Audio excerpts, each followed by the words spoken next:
Good afternoon, everyone. I am Erin Monroe, the Kriebel Curator of American Art here at the Wadsworth Atheneum. And today's program is in conjunction with our special exhibition, Paul Manship, Ancient Made Modern, on view now through July 3rd. So if you have not seen it and you're interested in seeing it and this talk piques your interest further, I do encourage you to come down. The museum is currently open Friday, Saturday, Sunday, and I would encourage you to check our website for more details such as hours and other related programs. For today's talk, I'm excited to introduce Lara Langer, Dr. Langer. She is a current 2-year ACLS Mellon Public Fellow, positioned as a grants manager at the Harriet Beecher Stowe Center in Hartford. She holds a Ph.D. in art history, and her dissertation topic is titled Andrea Santucci and the Question of Modernism in Early Modern Italian Art. Lara's research focuses on early modern Italian sculpture, particularly tombs. A native of Connecticut, she has held different positions at museums throughout her career at a variety of institutions, such as the Metropolitan Museum of Art, the National Gallery of Art, and even spending time here at the Wadsworth Atheneum as an intern in the Department of European Art. Lara has published on early modern Italian sculpture, prints, and drawings, and it is my pleasure to have a really, I think, a necessary overview of some of the influences on Paul Manship beyond ancient art. So Lara, take it away. Thank you, Erin. Thank you to Erin and to the Wadsworth Atheneum for inviting me to have this discussion with you all today. So I'm really excited to be part of the Paul Manship exhibition discussion. You know, there have been some exciting talks already on different aspects of the show, and when Erin and I talked about the show and about Paul Manship, and especially seeing the show, it really got me excited to think about Renaissance influences and Paul Manship's time in Rome and how that really influenced his art. And we are really lucky to have this type of show available in Hartford, because it is not often that sculpture shows happen in general and for American art in particular. So it really is a special gift to be able to go see a sculpture show in a space where you can actually walk around the works of art and see many of them on all four sides. So it's very exciting. And really today, I'm going to do a very brief overview of this topic of ancient influencers and how throughout the centuries, artists continue to be inspired by their earlier predecessors. And Paul Manship is really one among many and a long tradition of showing influences of ancient and then preceding arts periods like the Renaissance in their works, which is fun because it really shows how sculpture in particular and as well as other fields of art are in a continuum, and really they build off each other. And when we're talking about the late 19th century, early 20th century, when Paul Manship is in Rome, this is really a time where lots of art groups were being established. Groups like the Pre-Raphaelites and the German Nazarenes and the French Barouds, people who were focusing on particular earlier periods to influence the contemporary art of the moment. And so terms like primitivism, which started to pop up a lot, especially in the late 19th century. It's definitely a loaded, complicated term. Really, it became a catch-all for Westerners to define anything that was pre-early modern versus their contemporary time. So it was a bucket for all the other art known from the Romanesque period in Europe to Byzantium to art from Persia, India, Cambodia, and then eventually discoveries that were happening in Africana and the Oceania area. So in this period, Manship is really starting to develop his style and his artistic eye in this environment of people really looking backwards for inspiration. And although Manship is considered one of the few artists of his contemporary period to keep a sustained interest in ancient forebearers or ancient influencers, he really has a lot of influences in his art that are beyond just ancient or ancient Greek or ancient Rome. And because of its time in Rome, which is the period I'll really be focusing on, to me, I see a lot of his looking at Renaissance art. And so it's really interesting because when I say Renaissance art, I really am also talking about art inspired by the ancient world. So they're really all connected. It's not as distinct, even though in our contemporary minds, it's easy to break up periods into distinct benchmarks with a before and after, but really it's more of a continuum if you're looking at the art over time, especially. And for Paul Manship, you know, he's a really interesting figure. I'm not going to go too much into his life story since Erin has already discussed him many times and she knows a lot more about him than I do. But in his very early years of learning to be an artist, he actually had worked commercially as an artist in his home state of Minnesota. He had come to New York in 1905 and worked with a leading sculptor, Solon Borglum, who did a lot of frontier scenes. And then he went and studied for a little bit of time at the Philadelphia Academy of Art, which was a real center of artistic practice, and he took life drawing with the famed artist William Merritt Chase. And afterwards returned to New York to work under a different sculptor, Isidore Conti. And while in New York, he also took anatomy classes, really broadening his knowledge of the body. A lot of his work is figural. And then between 1909 and 1912, he goes to Rome as a fellow at the American Academy in Rome. And I show you the Academy here up top. It is at the top of the hill, the Janiculum Hill in Rome, across Trastevere, across the Tiber River in Rome. And it's a beautiful part of Italy, and hopefully you can, a beautiful part of the city that hopefully you can see my pointer. This pointing to the picture on the bottom, you can see the rooftop of the Academy here, among other important architectural works and buildings. This is also in front here, another academy, the Spanish Academy in Rome. And a lot of academies get established in Rome. So by 1909, when Manship arrives, Italy, Rome, Florence, they continue to be centers of our artistic interest, even though France had dominated the art world for several centuries up until this point. So Paris became its own center, particularly thriving, starting under Louis XIV and through the successive centuries. But all the while, Italy remained an important resource for artists. So even though Paris became the newer center of artistic exchange after the Renaissance period, artists still traveled back and spent sustained periods of time throughout Italy, including Rome. And the American Academy in Rome was founded in 1893 by architects, sculptors, and painters. And this was established by certain artists like the architect Charles McKim and painters John Lafarge, sculptors Daniel Chester French. And essentially what happened is in 1894, Charles McKim founded the American School of Architecture in Rome, which had financial backing by important financiers and collectors like Henry Clay Frick, John D. Rockefeller, J.P. Morgan.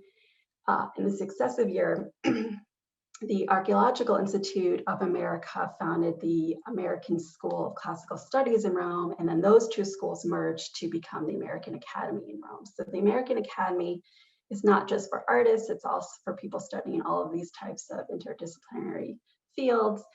And really it was a center of learning, particularly in Rome, because of the ancient world and the evidence of the ancient world and the layers of history that really influenced the areas like architecture, art, and classical studies. So it really reinvented this notion of Rome and Italy at large being a center of artistic learning and exchange. So when we think about modernity, it really is a very interesting term and a complicated one, and one that I think about a lot because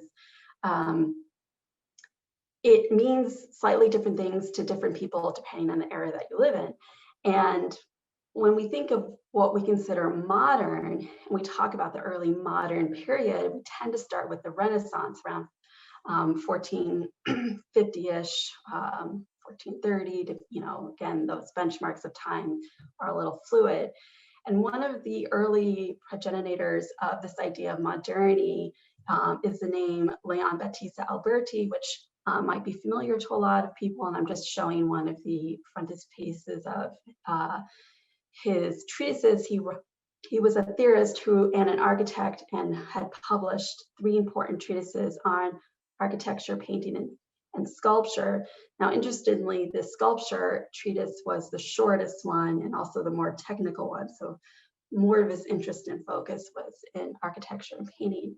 And I bring him up because he is one of, he was publishing these texts in the 1430s and 1450s throughout his career. And he really is one of the earlier theorists and thinkers and people to really establish the arts as an intellectual branch of thought and less of a mechanical craftsman, manual labor type of exchange, which a lot of artists were considered in the late medieval and early Renaissance period, in particular because a lot of their work was established by being in guilds or in worker unions type of groups.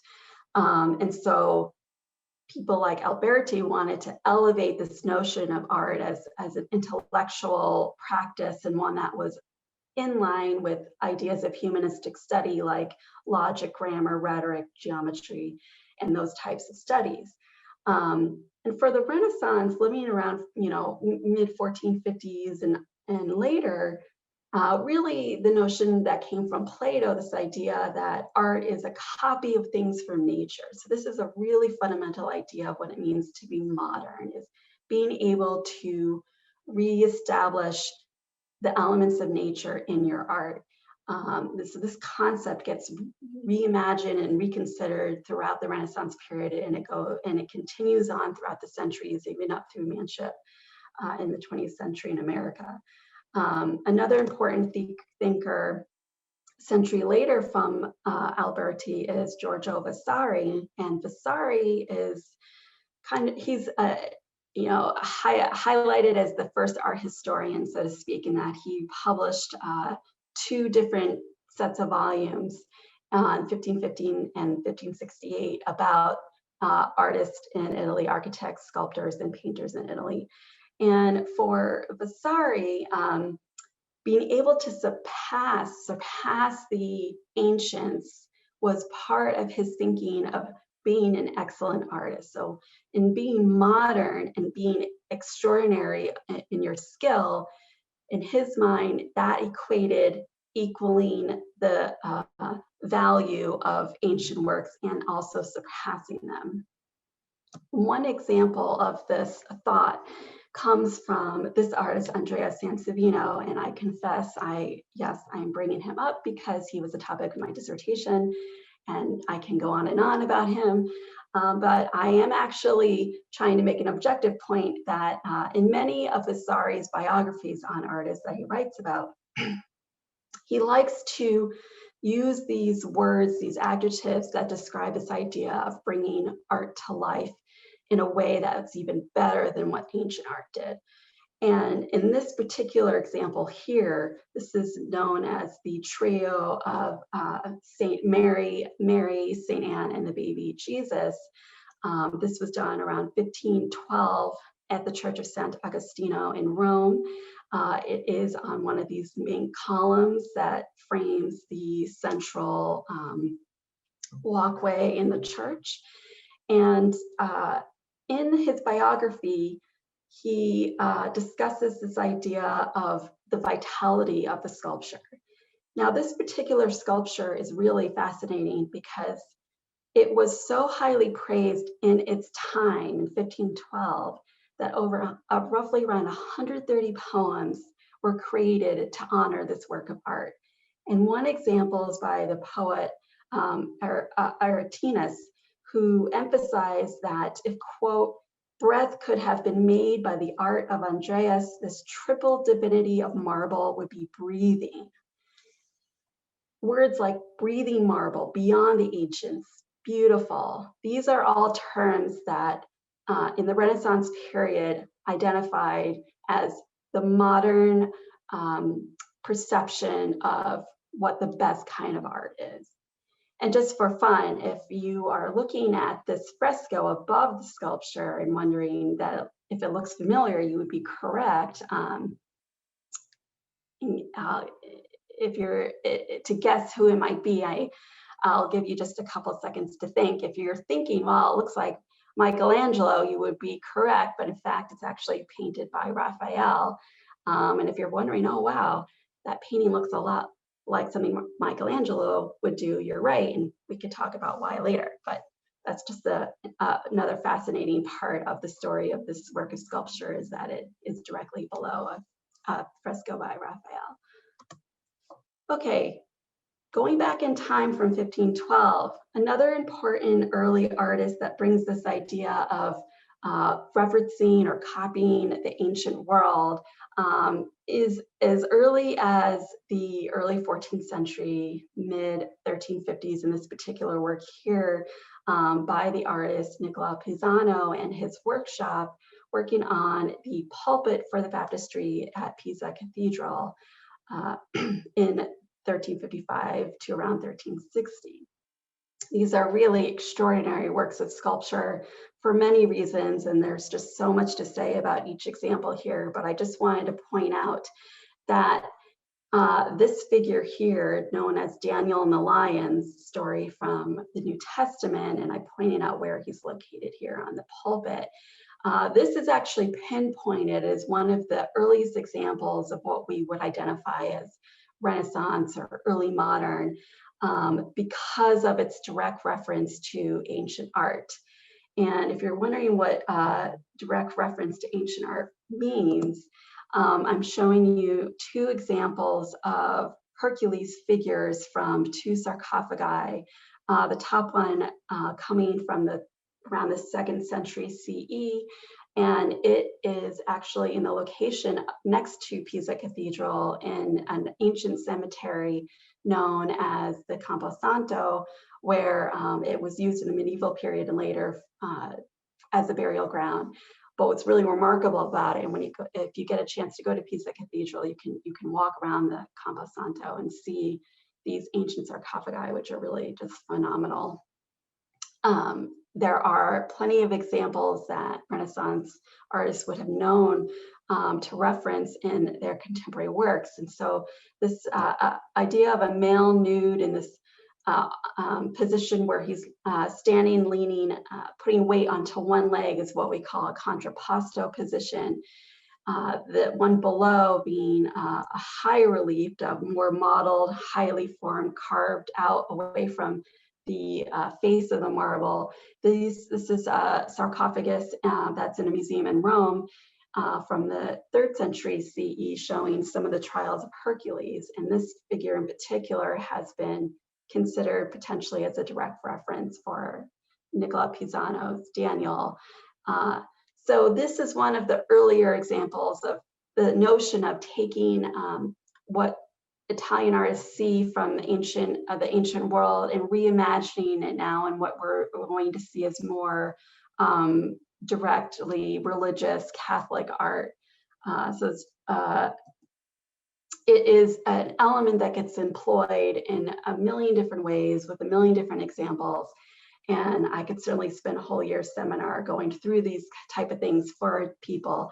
But I just wanted to highlight some of the really remarkable examples for you as we go through time to give you a sense of how this notion of surpassing the ancients becomes reimagined in the contemporary artists of the time. We're talking now in the 15th century. So you may recognize the name Donatello. He's one of the most important and well-known Renaissance artists. And in the 1430s, Florence Cathedral had commissioned these two artists, Luca della Robbia and Donatello, to create two cantorie, or two choirs, in order to be placed above, high up on the sacristy walls, for the choir to sing from. And these are now in a museum. They were dismantled from the church and put into a museum, which is good for us because we get to see them a little bit more up close, even though they're still high up on a wall. But the remarkable thing about these two examples here is you have two different artists reinterpreting ancient art for the same purpose and the same commission. And it really is a point when the Della Robbia workshop is becoming well known, and Donatello by 1430 is really establishing himself as a successful working artist. And these incredible details show you the kinds of ways that looking at ancient examples, such as this one here, we have another sarcophagus front, and there are so many that we can look at for comparison. This one is at the Vatican Museums, and it dates from the mid-3rd century CE. Gives you a sense of direct connections to ancient art, and then applying them to this religious style, but also still incorporating these really wonderful elements of temple architecture and infusing ancient decorative details that you'll see in a lot of mural fresco paintings from places like Pompeii and Herculaneum. And then reimagining the notion of playful children from the ancient world now as these playful singing putti, or angels, angelic figures, playing instruments or dancing and singing. And there are many ways we can dig into the details of these amazing sculptures, but again, time is of the essence. So in order to just give you a little more expansive idea of the technique also being taken from ancient influencer, we have Donatello's earlier work of art. This is a statue of St. George, and a relief at the bottom of St. George killing the dragon. This particular work of art, done around between 1415 1417 for a church in Florence, really sets Donatello apart as one of the more technically advanced artists of his time. Particularly if you see my cursor for this image here, this very low relief versus the more modeled relief set apart from the face of the marble we call higher relief. Low relief, there's bas relief, but then there's even the technical term schiacciato, which is a kind of carving, very flat, gives this really interesting thought of how marble starts to play with surface and dimension versus seeing the more highly modeled looking, three-dimensional looking types of carving. And so this becomes a popular method that other artists will eventually employ to create background views and images in sculpture. And this is an example here, a 3rd century CE sarcophagus of a mourning the death of a young child here, to show you an example of where some of these technical influences are also coming to play. So of course we're entering, we're stepping in further into time, but I can't leave my focus of my just yet, because not only was Andrea Sansovino considered one of the most invigorating and modern artists of the time, but he was actually heralded as creating a new style of funerary monuments. And I show you this one from 1505 to 1507. a tomb for a cardinal in Rome was considered to be so avant-garde because of his employment of this tripart arch, which you may recognize as similar to the very famous Arch of Constantine, which still stands today in Rome. And so not only in sculpture and of course painting, but we're focusing on sculpture, but in architecture, a lot of inspiration of the ancient world can be seen in the contemporary architecture of the time of the Renaissance period. So you have these new ways of reconceiving the old, and in such a way that, again, he's being praised as avant-garde for his reinterpretation of this wall funerary monuments that honor aristocratic figures in the religious and also in the secular world. And of course, there's a lot more to say about the figures on the tomb as well, but just to give you an idea that it's not just in figural art, but ancient influences happening in many different types of ways. And moving up in time, where the love of the ancient world continues, here in Hartford with our own fabulous example here by the artist Pietro Francavilla, the Venus with Nymph and Satyr from around 1600, which is in one of the gallery spaces of the Wadsworth Atheneum.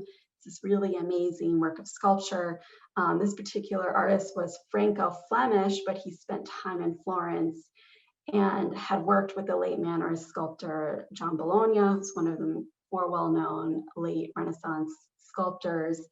And this sculpture was intended for a garden, and he had done 13 of them, and this is one in particular, and it was for an abbot, Zanobi Bracci, for the Villa Bracci that he lived in the town of Rovezzano, which is just outside Florence. This sculpture certainly is showing hallmarks of ancient influence. This is known as the Venus of Mazarin from the Getty, and it is a glorious work of ancient sculpture. And not only was were Renaissance artists inspired by the ancient artists, but so were ancient artists. We have a lot of sculpture that's considered Roman copy based on an ancient Greek original. And so this is often a title you'll see when looking at a lot of ancient art. So even the Romans at the time were being really inspired by BCE works of art, done several hundred years before them. And this is one of them. And there were many copies of Venus, and there are many other versions of the Aphrodite/Venus figure. And here you see being reinterpreted by Francavilla in 1600. Of course, one of the most famous neoclassical sculptors, being Antoine Canova, was really a remarkable sculptor. And this is an image of his probably most famous, the Cupid and Psyche. And moving into the 18th century, the 1700s, now we're starting to qualify this idea of being inspired by the ancient world as neoclassical. So you might have heard that term. It sounds a little confusing considering I just showed you lots of neoclassical examples in a period where we don't call it that. But because artistic trends and tastes changed throughout the centuries, around 1760 in Rome, artists had another explosion of interest in classical art that was so impactful. That is why we consider this period neoclassical.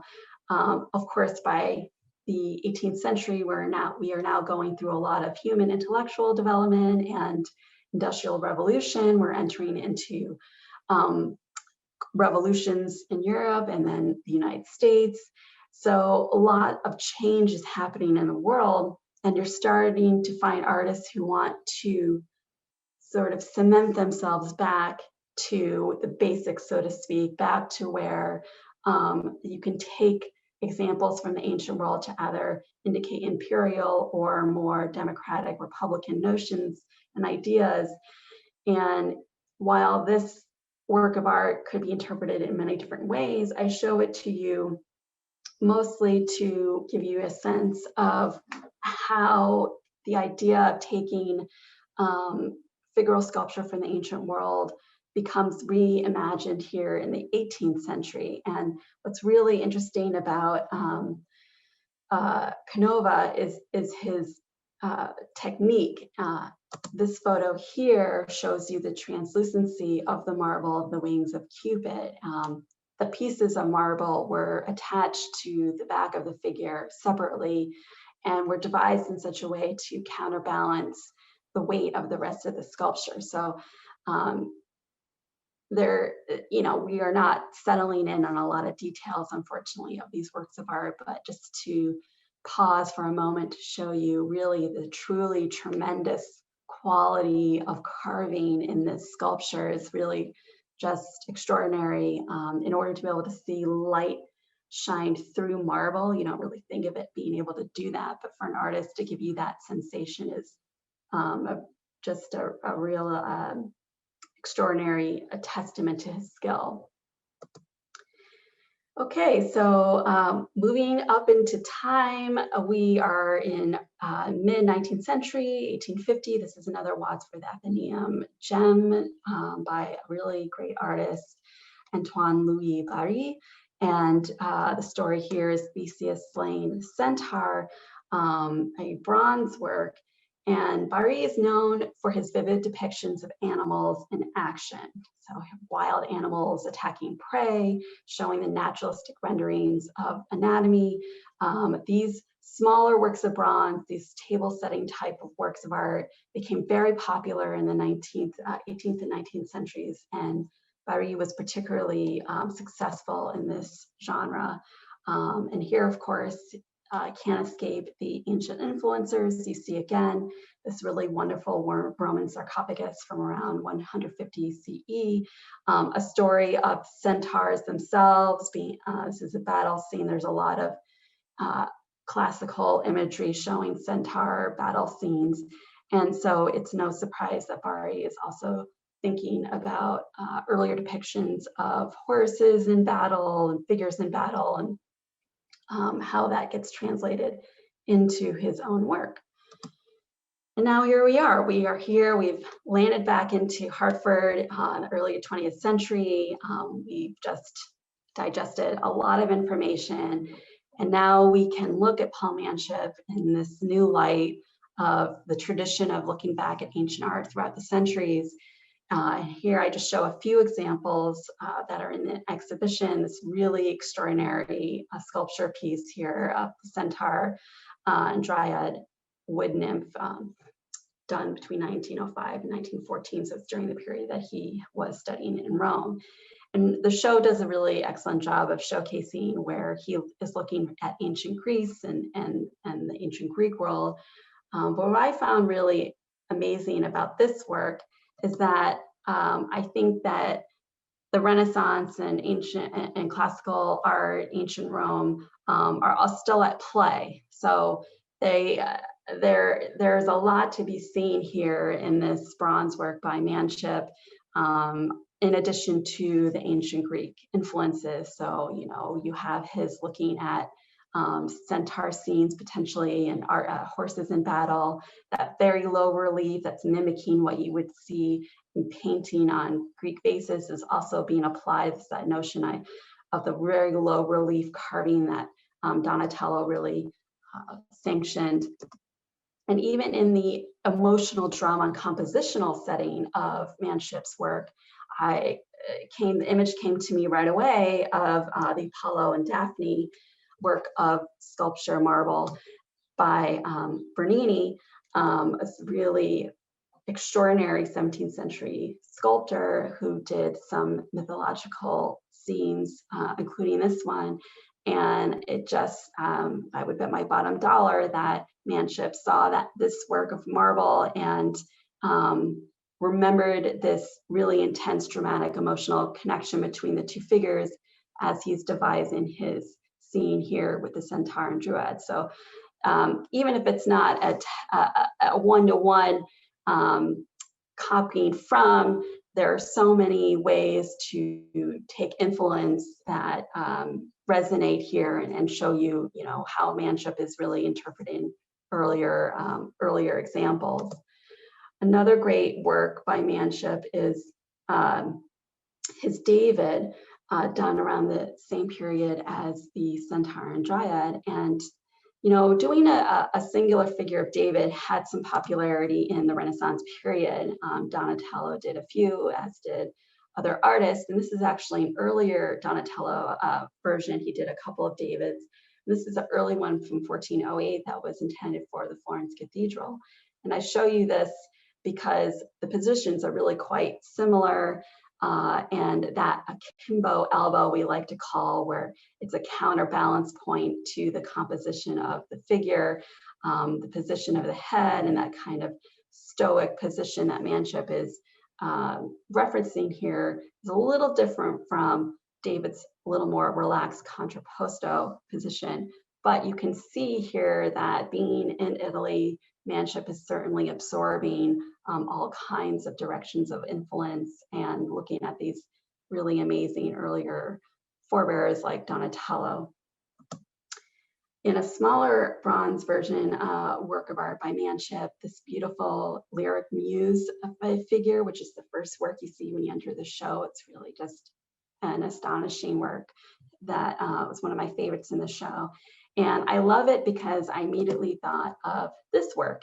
Again, another ancient work that got copied a lot and was really popular, known as the Crouching Venus. This is thought to have been done around the 2nd century CE, again, based on an ancient Greek original. And this version of Venus crouching down nude and covering her body takes on a lot of connotations about the female nude in ways that the female body is represented in sculpture. And so I think Manship's reinterpretation of a kneeling, nude female figure is really quite brilliant in choosing the figure of lyric muse in his version.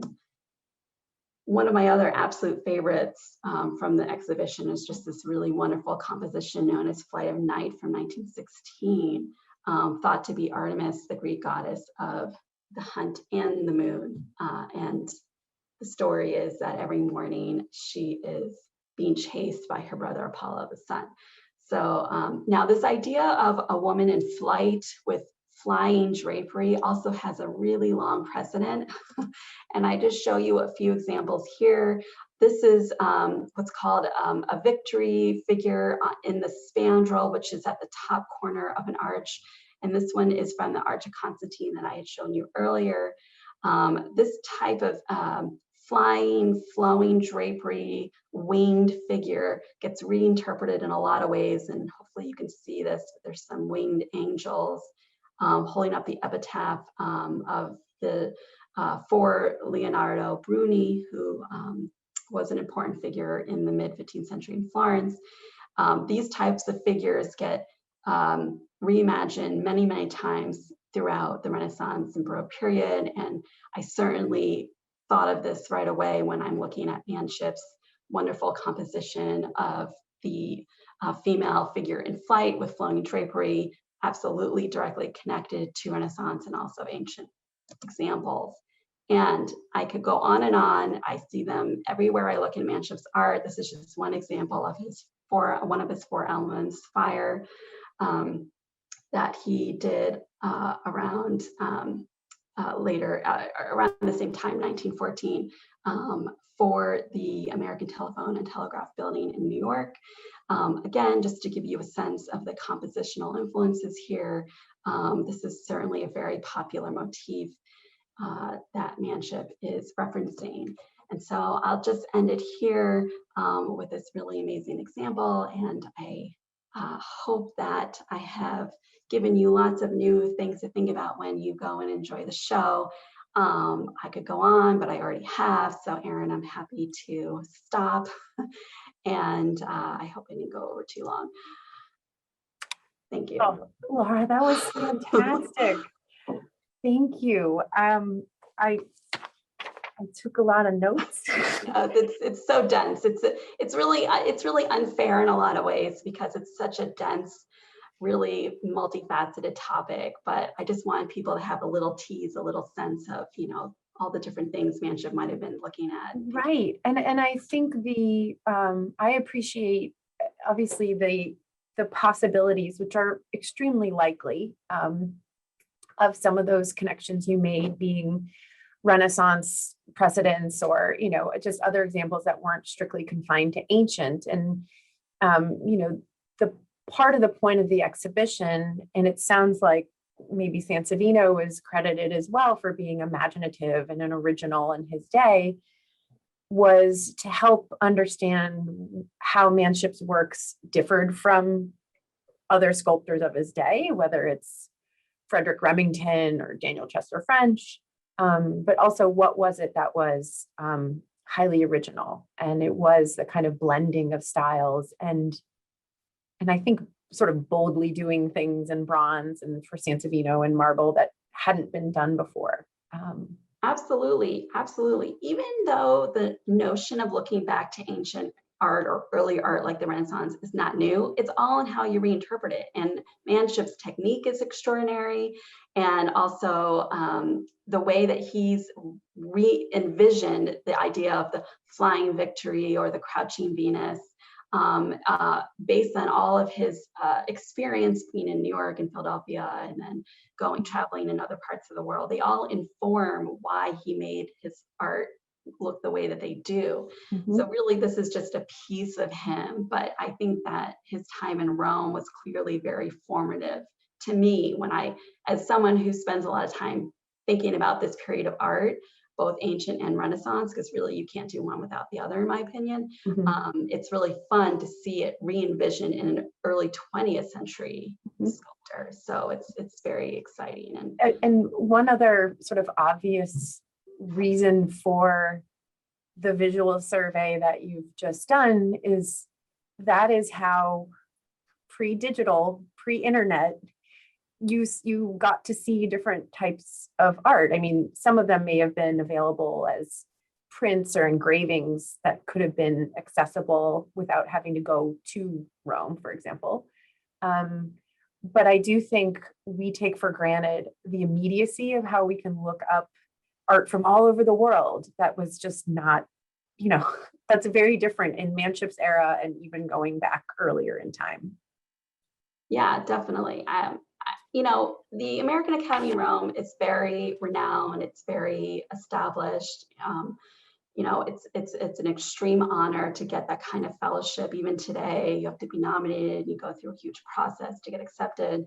And so it comes with this sort of austerity and this kind of cachet that once you are in the family of the American Academy and part of that camaraderie, there is this association with you as the artist, that you are operating at a high level of of work, and I think Manship absolutely was one of those people who took advantage of what the American Academy had to offer, and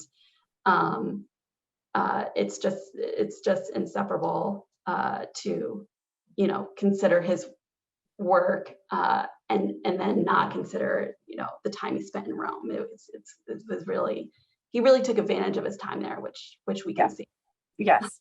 And he goes back, and he also goes to Greece and Egypt. And many scholars have pointed out that the hotbed of activity for learning art, perhaps more fine art, was Paris in, say, 1905, 1910, when Manship's in Rome.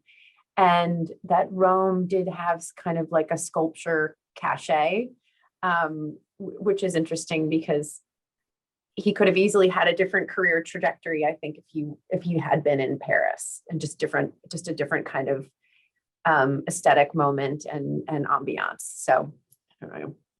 Yeah, it's potential, but again, people from Paris were still traveling to Rome. So there was Rome always had that pull, and as did Italy in general, because when you're in other schools of in other academies of art, you're still learning about the Italian centers of art and the Italian examples. So it's fascinating because Paris was absolutely an artistic center and has a rich, long history of being an artistic center, and yet Italy is always still there. It never really leaves as a point of reference or as a center that people need to travel to or go to and be a part of, even in the 1905, 1910. Right. So I'm just looking at the chat, and there's some wonderful comments. Great presentation, really excellent. And actually, a question from Anne Rice. Was this visible link between ancient and Renaissance art and Manship's work ever before explored so directly? You tried to look into that, right? I'll have to look into that. Yeah, I confess I don't know all the literature on Manship, but I don't know. And I think if it's not, then it's certainly worth exploring for a more broad understanding of him. So yeah, I'll have to explore it more in depth. I know that my idea for the exhibition was sort of inspired by a scholar that had looked at Manship's interest in archaism or early Greek. But as you've so rightly pointed out, that didn't just exist in a vacuum. You're already looking at layers and layers and layers of influences already. So to broaden it and recognize, the reinterpretation over hundreds of years, means that you don't want to overemphasize one, although we know that Manship spoke very highly of early Greek archaism, and his low relief carving style certainly is, more akin to some of those archaic examples. Absolutely. Yeah, it's our natural tendency to demarcate and separate, but really they're all connected. And I think it's important to recognize the archaic, again, that's a bit of a complicated term, but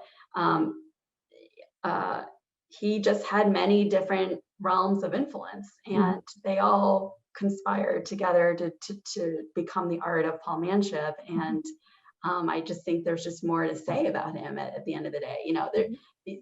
His works speak more, are more multifaceted than we know, and it's just a matter of more people taking the time to build on the scholarship that's already there. And I think that book on Manship and archaism is it's a starting point. It's a great resource, and it certainly opens up the discussion about, okay, well, where else is he looking, and blending all these realms of influences. So it's all to add to what we know and inform ourselves about.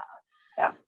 I also appreciated seeing so many examples in marble specifically, because I was really trying to brush up on bronze and thinking more as well of American counterparts who are working in bronze, like Augustus St. Gaudens and Daniel Chester French. So I love the Apollo and Daphne comparison. That was really striking. And to think of that, that what you said, the intense, dramatic, emotional connection. Manship was heralded for his slightly sensual and provocative subject matter, but that's already there in mythology and has been. And to see that sort of, that whether it's tender love or romantic love, that's interesting too, to think of how those stories were presented hundreds of years before, either more conservatively or more overtly. Yeah, absolutely. It's fascinating because, a lot of the early American artists are doing sort of the European trend, I guess you could say. That so many of them go to Europe to study, or they study at academies where those teachers have studied in Europe. So it's hard to escape the the influence of the European tradition, even as an American artist. And the beauty, I think, about American art and American sculpture in particular is that there does develop an American lens, something that becomes distinctly American looking. And that's really a fascinating outcome of living in the United States and living throughout all of the industrial revolutions and different trends and tastes that are being established in the United States, but tethered always to this tradition that is centuries old and inspired by European customs. It's just, you can't break it. Yeah, it's fluid. It's very fluid. Well, I've just reiterated, if anyone has any questions, certainly we have a few minutes to take some. I've also, I had intended to show some contemporary examples. I am on Instagram if you want to hear more about my thoughts on sculpture, but there are also some really amazing contemporary artists that I can point out, on Instagram of contemporary sculptors who are still doing figural art. There's just some really amazing artists working with bronze, still marble, showing you the process, which is really amazing because now we can see more of the process of how sculpture is made. So the tradition is not dead, it is alive and thriving. There's still some really amazing artists out there doing really great work. And now we can see it via social media. So that's right. awesome. Happening now. It's funny because contemporary and modern, as you've explored, they mean different things at different times. But I will say, for example, Lara was telling me about one of these artists. So this is, right now, 2021, we think about marble and bronze being, this ages old media, but to see fresh takes, I think it's fascinating. And it's sort of that endurance of the medium that I think is worth pointing out to people. Absolutely. Absolutely. Yeah. It is still a very active practice. It's an amazing, and YouTube also has done wonders to show you how bronze is made, the lost wax casting method, and showing you that process, which is really delicate and complicated and dangerous. So, we haven't said much about the technique and the way that Manship makes his bronze works, but it is not for the faint of heart. And it also is the benefit of having our social media world or internet world give us those kinds of access, because there's a lot more to building up a work of art in a three-dimensional medium than we might realize, because we only get to see the pretty famous. Exactly. And it's really hard to describe those technical processes in words only. So yeah, I would encourage you to go on YouTube and just marvel at the, you take a molten metal and turn it into an enduring work of art is absolutely incredible. So we are just getting the top of the hour. Brilliant insights. Thank you, Lara. You've shared your Instagram handle for everyone. And as a personal note, this was fantastic to have a project to bring us together and for me to hear about your scholarship, which I know is pretty special. And I haven't really spent a lot of time learning about American sculpture. So to learn about Italian sculpture was even better. So. Well, thank you so much. I was an intern at the Wadsworth Atheneum many years ago, over a decade ago. And I met Anne and you and others there. And it's just such a wonderful collection. The Wadsworth really is one of the most special treasures in New England. And it's the oldest consistent running museum in the country. We really are so lucky to have it so local. So I just encourage everyone to go to the museum, be inspired like I was. And yeah, I'm happy to be part of it. Great. Thank you. And thank you to all of our attendees. We appreciate the feedback and we look forward to seeing you soon. Okay. Thank you. Bye, everyone.